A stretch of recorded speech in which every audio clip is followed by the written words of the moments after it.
Peço só mais 30 segundos, não mais do que isso, para nós recebermos nosso querido pregador. Ele está se escondendo não? Ah, está lá atrás da Thaís. João Pedro. Aplauda o Senhor, queridos, pela vida desse jovem. Jovens, vos escolhi porque sois fortes. E ainda nesses 30 segundos, que pela minha contagem ainda tenho 15, erga suas mãos em direção a esse jovem e peça ao Senhor: Senhor, dê o discernimento da tua palavra, Senhor, a tua interpretação, Senhor, a sua revelação, Jesus, das Escrituras Sagradas, Senhor. E assim como o Senhor foi com Jeremias, Senhor, com tão pouca idade, Senhor, seja com esse jovem, Senhor, e coloque as tuas palavras, Senhor, na boca dele. Sei que ele preparou algo, Senhor, mas, Senhor, que ele seja boca de Deus nesta noite, Senhor, e que vidas que aqui entraram, Senhor, venham ser transformados não pela palavra do João, Senhor, mas pela tua palavra, Senhor, em nome de Jesus, amém. Graças a Deus.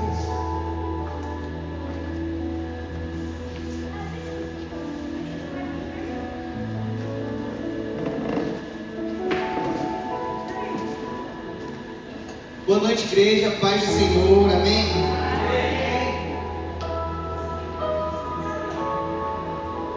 Estamos continuando com a nossa série de fundamentos que tem sido falado toda quarta-feira sobre os fundamentos da fé cristã.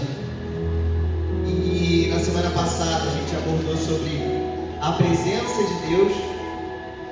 E hoje eu queria trazer sobre Jesus, mas não só sobre a obra de Jesus ou sobre o que Jesus fez, mas sobre quem Jesus é. Se hoje chegassem para você e perguntassem: quem é Jesus? Será que você poderia dizer uma característica da Bíblia, dizendo: maravilhoso conselheiro, Deus forte para a eternidade, príncipe da paz? Ou será que você falaria de uma forma pessoal? Ou será que você colocaria ele dentro de um único aspecto, uma única característica? Falaria: Jesus é amor, Jesus é juízo, Jesus é meu amigo. E hoje eu queria, junto com você, me debruçar na palavra, para juntos vermos algumas características que a Bíblia traz sobre Jesus, que nós também temos que ver Jesus a partir dessa ótica, como a palavra traz. Amém? Então eu queria começar lendo o texto de Apocalipse 1, do versículo 4 ao 8.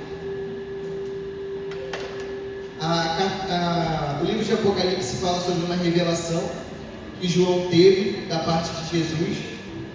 E o livro ele fala sobre os acontecimentos que ainda virão, sobre escatologia e todas as demais coisas, mas eu não queria me pegar sobre o que o livro de Apocalipse traz, mas apenas nesses 4 versículos. Vou acompanhar daqui da minha Bíblia, que é mais fácil. Eu, João, escrevo às 7 igrejas da província da Ásia. Graça e paz a vocês, da parte daquele que é, que era e que ainda virá, dos 7 Espíritos que estão diante do seu trono, e de Jesus Cristo. Ele é a testemunha fiel dessas coisas, o primeiro a ressuscitar dos mortos, e o governante de todos os reis da terra. Toda a glória seja aquele que nos ama e nos libertou de nossos pecados por meio de seu sangue. Ele fez de nós um reino de sacerdotes para Deus, seu Pai. A Ele sejam a glória e o poder para todos sempre. Amém. Vejam, Ele vem com as nuvens do céu, e todos o verão, até mesmo aqueles que os transpassaram, e todas as nações da terra se lamentarão por causa dele. Sim, amém. Eu sou o Alfa e o Ômega, diz o Senhor Deus. Eu sou aquele que é, que era e que ainda virá, o Todo poderoso. Seguindo por esse livro, vai falar sobre a visão de João, que ele vê, filho do homem, vai falar sobre mais algumas características de Jesus, mas eu quero me pegar sobre as características que esse texto traz sobre Jesus. A Bíblia é recheada de características de Jesus, como sendo o bom pastor, o conselheiro, como eu citei no começo. Mas nesse texto citam pelo menos 8 características de Jesus. E hoje eu queria, junto com você, dar essa olhada. A primeira é logo no versículo 4, que fala: aquele que é, que era e que ainda virá. Que é, que era e que ainda virá. O que essa característica de Jesus fala a respeito dele? Aquele que é, que era e que há de vir, quer dizer que ele não muda. Ele é, foi e sempre será o mesmo. Ele é eterno, atemporal, imutável. O tempo, as inconstâncias, os problemas, os acontecimentos, sejam históricos ou não mudam quem Jesus é. A sua palavra não muda. O que ele disse que fará não muda. Ele não é inconstante como a gente é inconstante. Ele conhece o seu passado, está presente no seu hoje e nos buscará no futuro. Então você pode não ter crescido, como eu tive o privilégio de crescer com Jesus, mas o Senhor mesmo assim estava lá com você. Você pode ter tido uma vida muito difícil, um passado muito complicado, muito triste, mas mesmo assim o Senhor Jesus estava lá, sempre te guardando, sempre te protegendo e colaborando para que hoje você estivesse aqui. O seu passado não é um erro, o seu passado não é um por acaso. O Senhor também estava no seu passado, o Senhor também estava com você lá.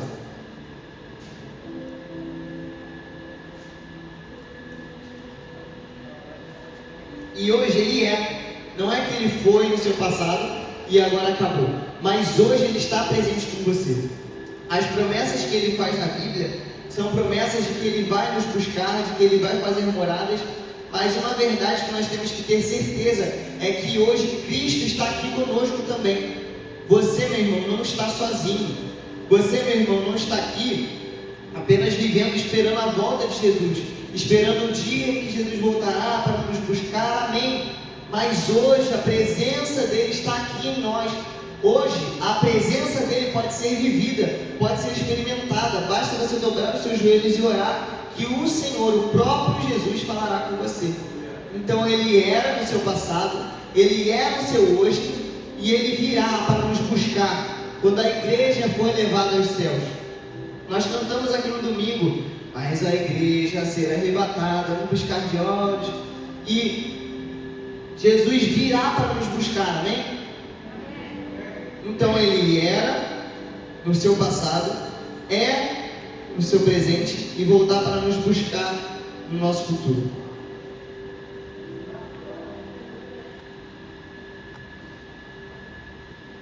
Segunda característica de Jesus: testemunha fiel. O que é uma testemunha? Uma testemunha é alguém que viu com os próprios olhos, alguém que vê, alguém que um tribunal é alguém que consegue falar: não, eu vi que o João Pedro estava lá e ele não fez isso. Então, como colocar isso diante de Jesus? Como trazer esse aspecto de testemunha para Jesus? Jesus é a nossa testemunha diante de Deus. Diante de Deus, Jesus está falando como se, por exemplo, eu sei o que o meu filho tem feito. Eu sei que mesmo com todas as coisas que acontecem com ele, ele tem permanecido. Eu sei que com todas as circunstâncias que têm acontecido na vida dele, ele está lá. Eu sei que com todas as vontades, os impulsos e as tentações, ele ainda tenta. E diante de Deus, ele consegue testemunhar diante de nós, por nós. Diante de Deus, ele consegue se colocar para nos guardar, porque a ira do Senhor era para cair sobre nós.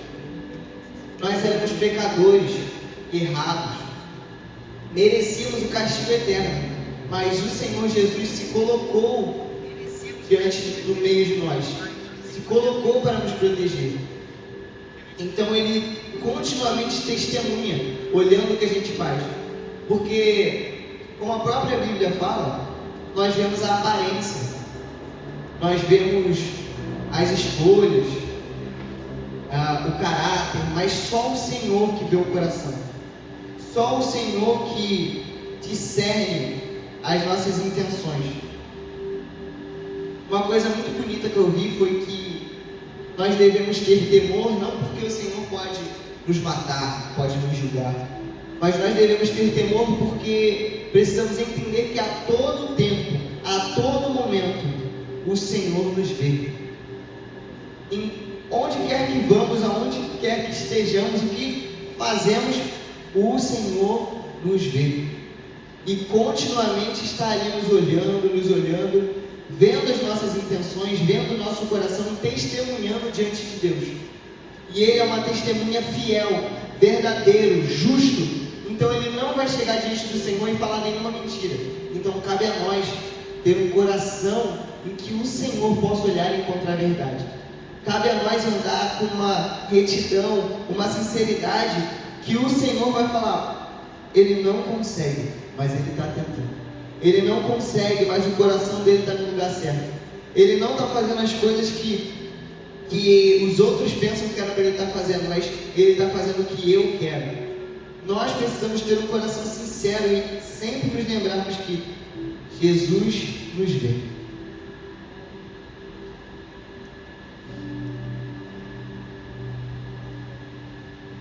Ainda sobre essa testemunha, lá em Êxodo, eu não anotei a parte que é, mas a última praga é a praga da morte dos primogênitos.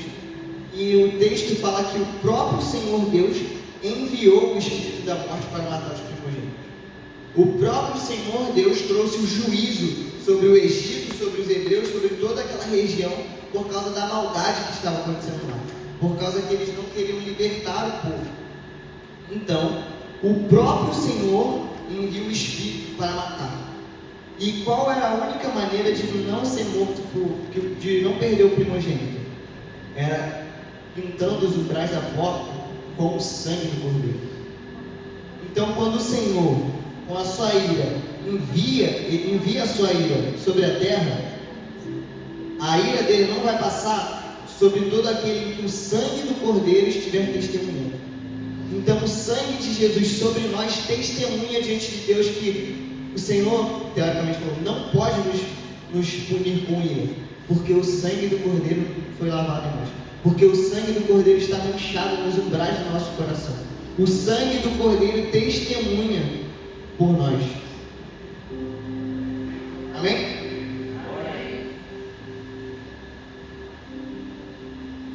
Por isso Cristo é a nossa testemunha fiel.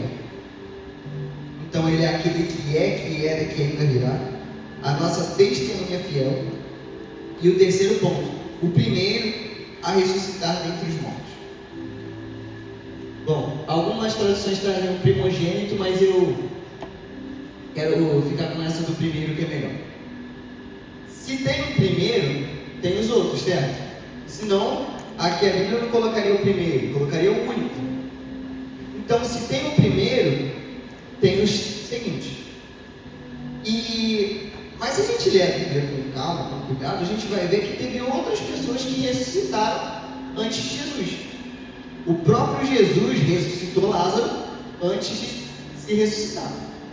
Então, que primeira ressurreição? Como ele pode ser o primeiro a ressuscitar, se outros ressuscitaram antes dele? Qual a diferença da ressurreição de Jesus para a ressurreição dos outros que vieram antes? E a diferença é que Jesus não morreu de novo.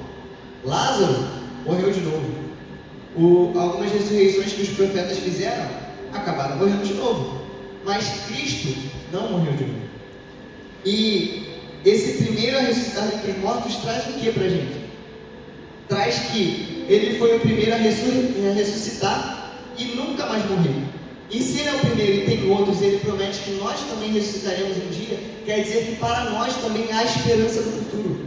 Para nós há uma esperança de que hoje pode estar tudo dando errado, hoje a minha vida pode estar um caos e eu posso morrer amanhã, mas eu sei que depois da morte há uma promessa, há uma esperança, porque o Senhor promete que haverá uma ressurreição entre os mortos e que nós governaremos com Ele, nós moraremos com Ele para sempre. Então essa ressurreição aqui não é uma ressurreição de eu vou morrer, eu vou ressuscitar e eu vou continuar vivendo essa vida de problemas e eu vou continuar tendo os mesmos problemas familiares, os mesmos problemas de trabalho. Não. É uma ressurreição plena, perfeita, gloriosa com Cristo.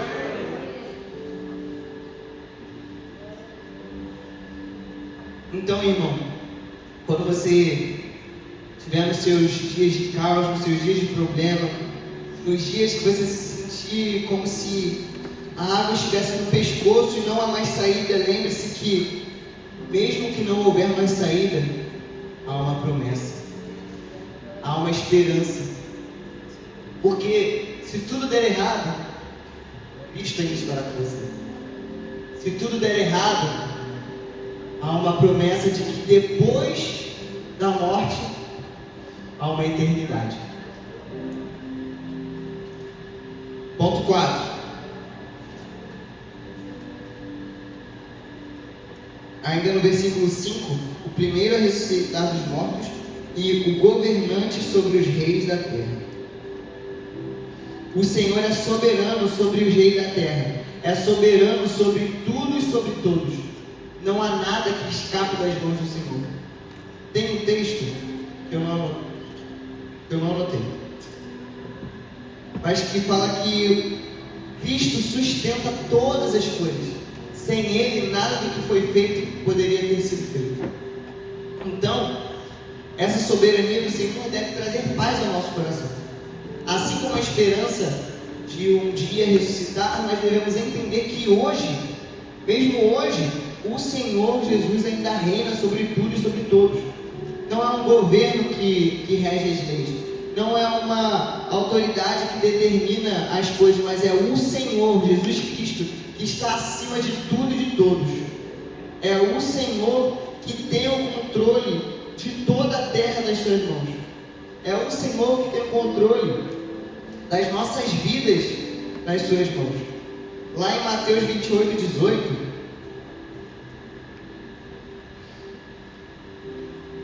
aqui o texto é depois dele já ter ressuscitado. Ele fala: então Jesus, aproximando-se dele, lhes assegurou: toda a autoridade me foi dada no céu e na terra. E aqui ele direciona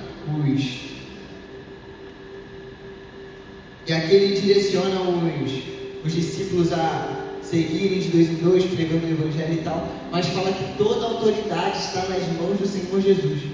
O texto de Hebreus 1:3 fala: Ele, o esplendor da glória de Deus e a expressão exata do seu ser, sustentando tudo o que há pela palavra do seu poder. Então o Senhor Jesus Cristo é soberano sobre tudo e sobre todos. Mesmo que na sua vida você veja um caos, mesmo que na sua vida você veja talvez que não há mais saída, mesmo que na sua vida você veja talvez uma bagunça, o Senhor continua soberano. E se hoje você não vê essa soberania do Senhor, basta você dobrar os seus joelhos e entregar. Basta você dobrar os seus joelhos e clamar: Senhor, que a tua soberania, Senhor, reine sobre nós. Que a tua soberania esteja, Senhor, sobre a minha vida, a minha casa, o meu emprego. Porque os caminhos do Senhor e os pensamentos dele são muito mais altos do que nós. Mesmo que a gente pense que saiba como organizar as coisas, o Senhor sabe muito melhor do que a gente. Então, uma característica do Senhor Jesus é que Ele é soberano sobre os reis da terra.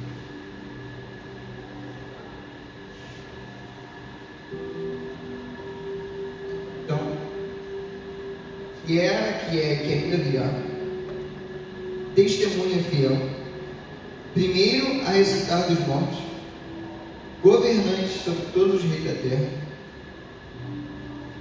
Ponto 5, lá no versículo 5 ainda: aquele que nos ama. Para mim esse é o ponto mais alto do texto. Aqui João cita várias coisas sobre Jesus, a sua soberania, a sua eternidade, o seu controle sobre tudo, a sua ressurreição, o seu poder, não sei o quê, mas de repente, parece que por um estalo, por uma lembrança, de repente, aquele que nos ama. Então, mesmo o Senhor, que é soberano sobre tudo, Rei sobre a terra, glorioso, ninguém se compara a Ele, Ele nos ama. Como pode um ser tão grandioso, tão espetacular, tão incrível, amar a nós, que somos pecadores, que somos contrários a tudo aquilo que Ele é? Nós somos quase que, nós éramos, a Bíblia fala que éramos inimigos de Deus, e o amor dele nos resgatou, o amor dele nos comprou. Cristo nos ama. Ninguém tem amor maior do que aquele que dá a vida por seus amigos. E o próprio Senhor Jesus Cristo nos amou com um amor sacrificial. O Senhor não nos falou que nos ama. Não, tem textos na Bíblia falando, eu os amei, eu os amo, não sei o que, não. A Bíblia narra uma história de amor tão forte, que o próprio personagem principal da história, Jesus, se entrega por causa de você, por causa de mim. A pessoa mais incrível de toda a Bíblia se entregou por amor a nós. Apocalipse fala sobre juízo o tempo todo, mas no começo João fala, aquele que nos ama. Cristo não nos amou. Aqui, o verbo ele não está no passado. Ele nos amou quando Ele se entregou. Ele nos amou quando Ele esteve na terra. Ele nos ama até hoje. Nós podemos errar, podemos falhar. Nós somos imperfeitos, somos inconstantes, fracos, pecadores. Mas mesmo assim, o Senhor nos ama. A própria Bíblia fala, se eu não me engano está em Salmos, que se eu subir aos mais altos céus, lá estás. E se eu descer ao mais profundo abismo, lá estás. Não há como fugir do teu amor. Amém? Amém. Ponto 6. Aquele que nos ama e nos libertou de nossos pecados por meio de seu sangue. Aqui já dei uma palhinha falando do amor, mas a morte da cruz não foi uma coisa bonita de se fazer. Não foi uma prova apenas de amor, de dizer, estou morrendo aqui porque eu amo você. Não. Foi uma libertação completa do pecado. O sacrifício do Senhor foi o suficiente para nos limpar, nos purificar de todo o pecado. Hoje, nós somos livres e conseguimos fugir do pecado graças ao sangue de Cristo. Se não fosse por isso, nós poderíamos fazer qualquer coisa. Nós poderíamos fazer jejuns, poderíamos tentar orar, poderíamos fazer 1 milhão de coisas. Mas se não fosse pelo poder do sangue de Jesus, nada do que faríamos seria suficiente. Então o sangue de Jesus continuamente nos lava, nos purifica, nos deixa puros diante do Senhor. Sem o seu sangue, nós não poderíamos ter acesso ao Pai. Sem o seu sangue, hoje nós não conseguiríamos orar. Pelo poder do seu sangue, hoje nós conseguimos orar, nós conseguimos jejuar, nós conseguimos ter acesso direto ao próprio Deus, por causa do sangue de Jesus.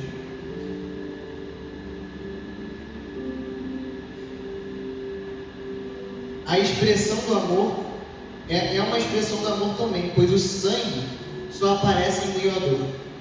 Então a expressão plena do amor foi quando o sangue dele, que é uma coisa que só sai quando a gente se machuca, nos lavou e nos purificou. Então ele sofreu, padeceu, se machucou por amor a nós. Não há mais condenação para aqueles que estão em Cristo Jesus. O Senhor Jesus nos libertou dos nossos pecados.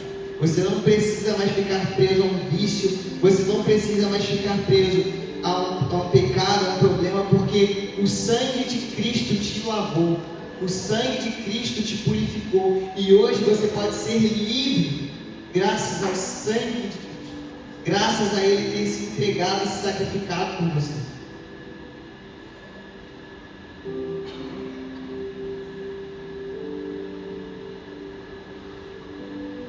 Então, recapitulando, aquele que é, que era e que ainda virá,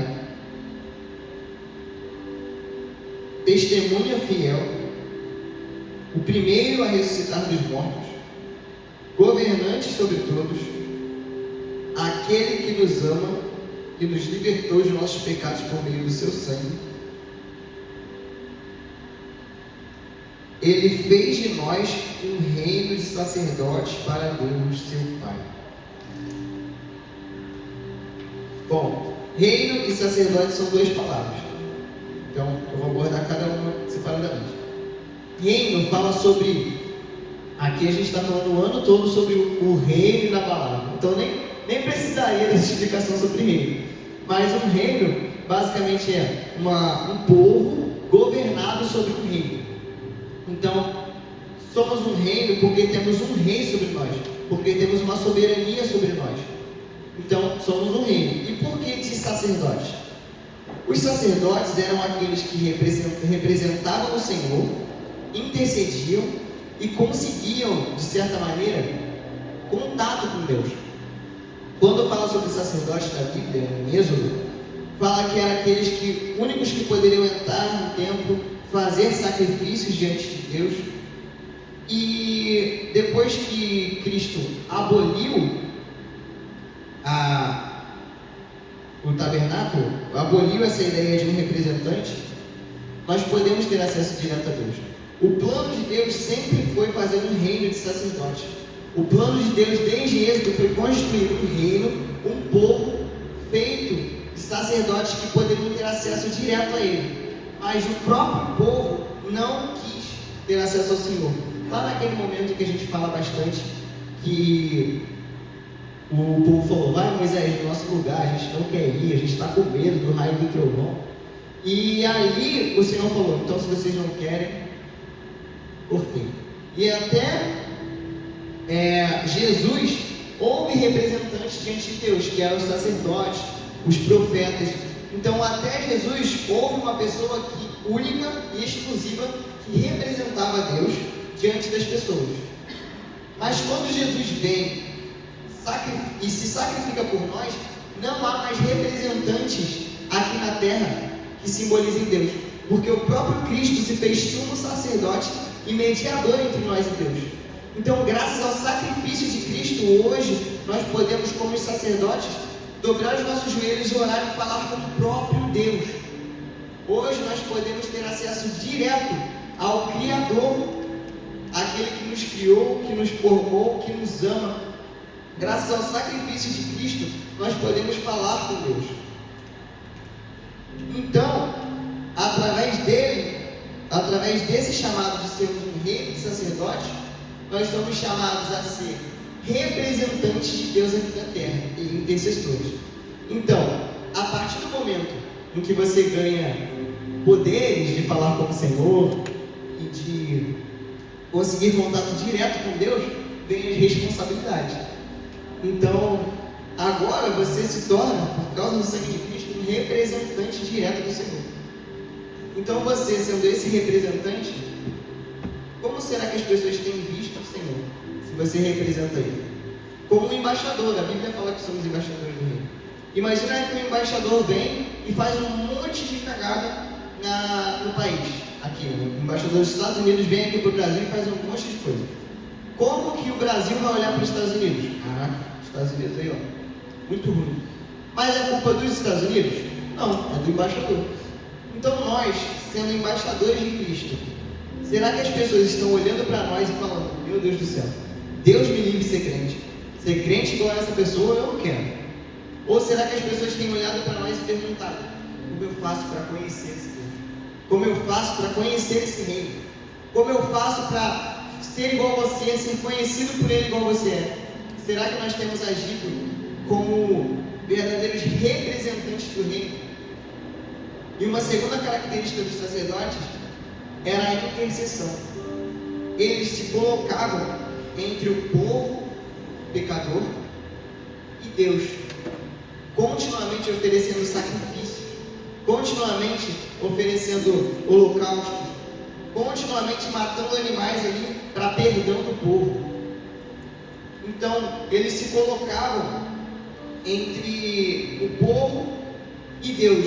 E hoje nós precisamos fazer isso.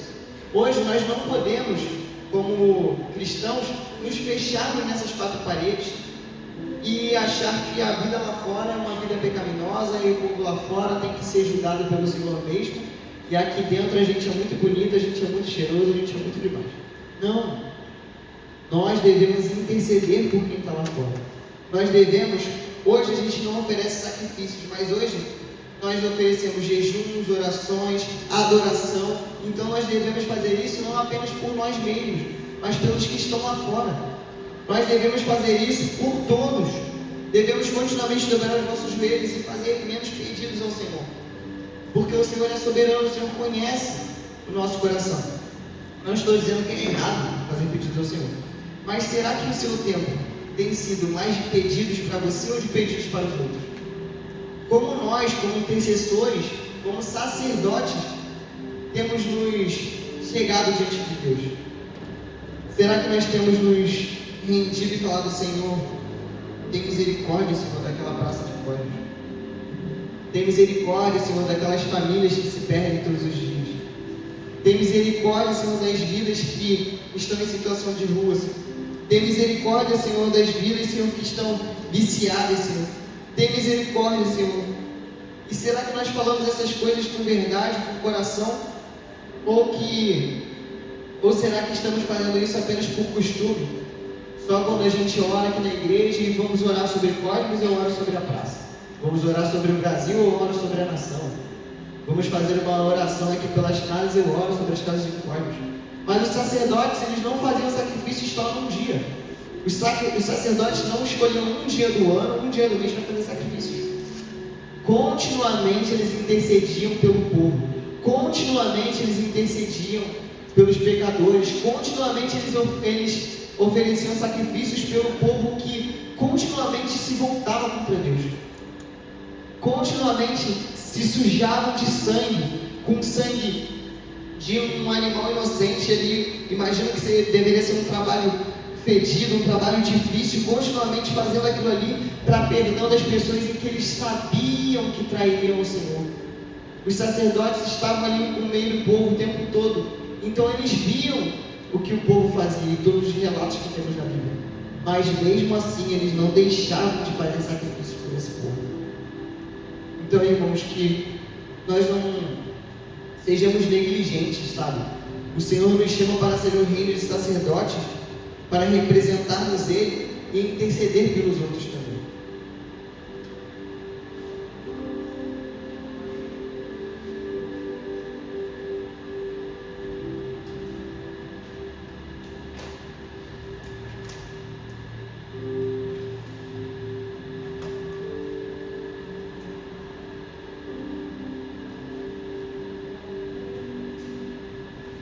E o último aspecto que esse texto nos traz a última característica que esse texto nos traz é lá no verso 8. Eu sou o Alfa e o Ômega, diz o Senhor. Então, que ainda virá, testemunha fiel, o primeiro a ressuscitar dos mortos, governante sobre todos, aquele que nos ama, que nos libertou de nossos pecados, que fez de nós um reino de sacerdotes, e é o Alfa e o Ômega. E o que o Alfa e o Ômega traz para a gente? Alfa é a primeira letra do alfabeto grego, e Ômega é a última letra do alfabeto grego. Então o Senhor fala: eu sou o primeiro, o último, eu sou a sua origem e o seu destino. Talvez nós não começamos a caminhada com o Senhor muito bem. Eu, pelo menos, por mais que tivesse crescido na igreja, quando eu comecei a entender quem o Senhor era, a entender que eu queria realmente Jesus, eu pensava que eu tinha desperdiçado tempo. Eu pensava: poxa, se eu tivesse conhecido o Senhor antes, eu não teria vindo para a igreja à toa, eu não teria gastado tanto tempo brincando, talvez eu tivesse me entregado mais, talvez eu tivesse feito mais. E quantos de nós talvez não pensamos isso quando nos convertemos depois? Quantos de nós não podemos pensar que, caraca, eu perdi muito tempo da minha vida? Mas o Senhor Jesus é a nossa origem, e quando nós nascemos de novo, não há desperdício. Não há desperdício, porque o Senhor, Ele faz uma remissão do nosso passado. Ele usa tudo que nós vivemos para poder usar como um impulso para que nós vivamos o que Ele quer que nós vivamos. Então, Ele é a nossa origem, porque quando nós começamos com Ele, quando nós nascemos nele, não há desperdício. Então, o Senhor Jesus Cristo é o nosso começo e o nosso destino. Por mais que a gente no meio ache que não tem saída, por mais que nós ali no meio da situação nos achemos perdidos, nós conseguimos olhar para trás e nos lembrar da nossa origem, nos lembrar de onde viemos, nos lembrar quem nos comissionou a fazer isso, nos lembrar que nós estamos vivendo a vida que vivemos por causa de Cristo, estamos onde estamos por causa de Cristo, fazemos o que fazemos por causa de Cristo. E quando olhamos, vemos que tudo o que estamos fazendo aponta para Ele. Mesmo que tudo esteja dando errado, nosso destino é Cristo. Mesmo que as ondas venham, o nosso destino é Cristo. Como Pedro andando sobre o barco, ele olha, vê o barco de longe, vê Jesus ali, vê as ondas, mas ele sabe que o destino dele é Cristo. E por mais que ele caia, ele consegue caminhar até chegar perto o suficiente para Cristo segurar ele. Então, tendo os olhos fixos no destino, nós conseguimos fazer a caminhada sobre a tempestade, sobre as águas. A Bíblia fala que o melhor é o fim das coisas. Falando sobre esse desperdício, eu lembro do ladrão na cruz, sabe? Aquele que estava pendurado ao lado de Cristo. Eu imagino que quando ele conversava com Cristo e entendeu quem era Cristo, ele deve ter pensado: eu perdi muito tempo, eu podia ter seguido ele, podia ter feito mais, podia ter dado a minha vida a ele, podia não ter motivo para estar aqui. Não sei se ele estava roubando, se ele tinha matado, a Bíblia não é clara, mas podia ter seguido Cristo e a minha vida ser mudada. Mas a vida dele não foi mudada porque ele escolheu Cristo. A vida dele foi mudada no momento em que ele ouviu Cristo e creu. Então a nossa vida, a nossa origem e o nosso destino sendo Cristo não vão ser mudados a partir do momento em que nós começamos a fazer coisas para Cristo. Mas a nossa vida vai ser mudada a partir do momento em que acreditamos em Cristo, nós nos amamos, nós colocamos o nosso coração diante dele. E eu imagino esse ladrão chegando lá no céu e fazendo uma brincadeira, né? Ele chega e perguntam a ele: e aí, por que você está aqui? Não sei. O que você fez? Você morreu por causa de Jesus? Não. Você orou, teve uma vida de devoção e tal? Não. Você fez muitos jejuns, não sei o que? Não. Então por que você está aqui? Eu estou aqui por causa daquele homem que estava ao meu lado na cruz. Eu estou aqui porque Jesus me trouxe aqui. Então o nosso destino é Jesus. Mesmo sem ter começado bem, mesmo tendo dificuldades ou problemas, a partir do novo nascimento há um fim garantido, há uma esperança. Cristo é a nossa esperança.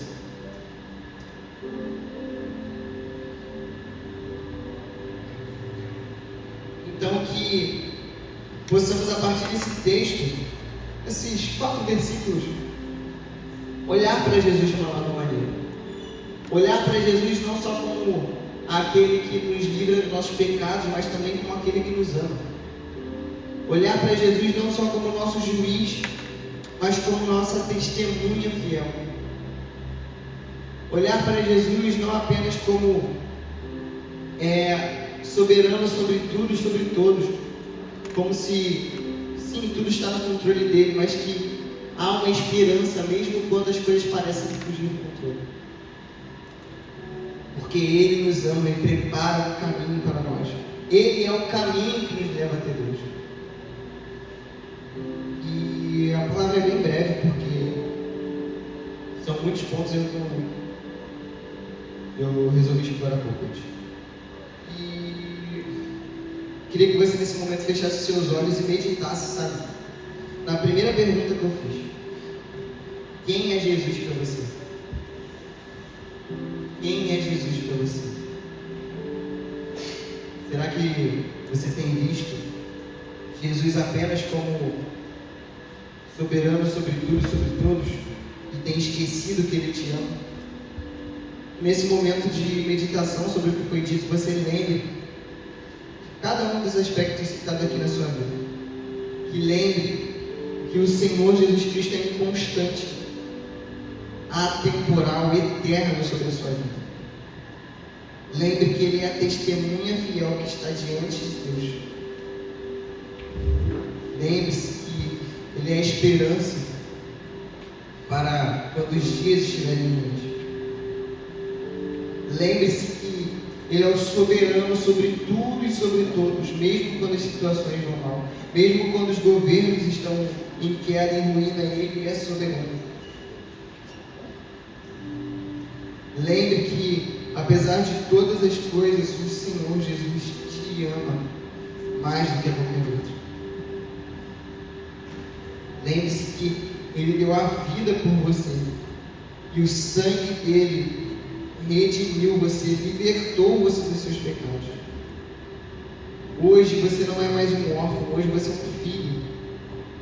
Hoje você não é mais um qualquer um, hoje você é um sacerdote diante de Deus. E hoje você faz parte de um reino, porque você escolheu Ele. E lembre-se que Ele é o Alfa e o Ômega, o início e o fim, o começo e o fim da sua vida. A sua origem não foi por acaso. Você não, como eu falei no começo, aquele que era, que está presente no seu passado. Você não nasceu por acaso, as coisas não aconteceram por acaso. O Senhor Jesus Cristo tem um plano para você. E Ele é o seu destino. O fim desse plano não é uma vida boa, não é uma vida próspera, é uma vida com Ele. A esperança não é de que tudo vai ficar bem, mas de que Ele estará conosco por toda a eternidade. Senhor, acalma os nossos ansiosos corações essa noite. Senhor, acalma, Senhor, toda tempestade, Senhor, que circula nossas mentes. Nos lembra, Senhor, da esperança, Senhor. A esperança, Senhor, que o Senhor voltará para nos buscar. Lembra, ó minha alma, de que ninguém me ama como o meu Senhor. Ninguém me ama mais do que Jesus. Pode uma mãe esquecer do teu filho, mas eu jamais me esqueço.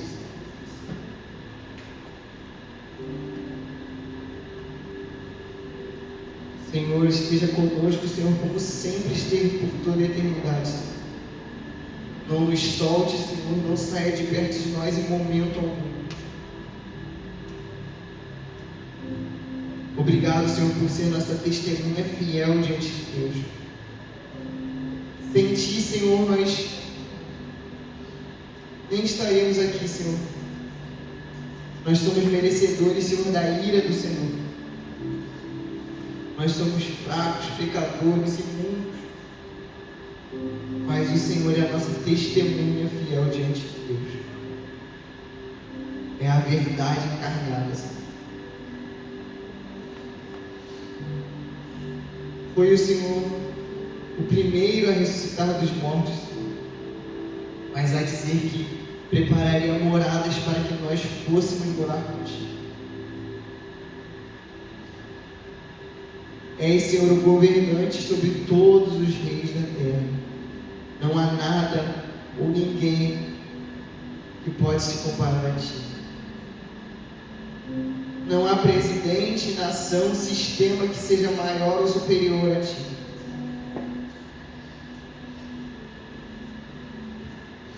Tu és, Senhor, um Deus de amor. A tua natureza, a tua essência, Senhor, é o amor. Teu sangue, Senhor, nos libertou de todos os nossos pecados. Nós não somos mais escravos do medo, não somos mais escravos dos nossos próprios desejos. Hoje nós podemos viver para o Senhor. Hoje nós somos livres por causa do teu sacrifício. Tu fez de nós um reino de sacerdote para o Pai. Nós não somos mais órfãos. Nós não estamos mais perdidos. Nós temos a Ti, Jesus Cristo, nosso amigo, nosso pastor. Lembra, ó minha alma, lembra. Ninguém me ama mais que o meu Senhor. Sim, Senhor, a dor, a aflição, a tristeza, mas como importar com essas coisas se Criador de todo o universo me ama? Lembra, ó minha alma, lembra da esperança de que não haverá mais morte, mais choro, mais dor, mas que nossas leves e momentâneas aflições passageiras, que nos dói sim, mas lembra, Senhor, que em breve, Senhor, nós estaremos num lindo casamento. Em breve, Senhor, nós estaremos por toda a eternidade, Senhor, sem choro, sem dor, sem tristeza. Lembra-nos, Senhor, da esperança da Tua vida. Em nome de Jesus. Amém. Pastora,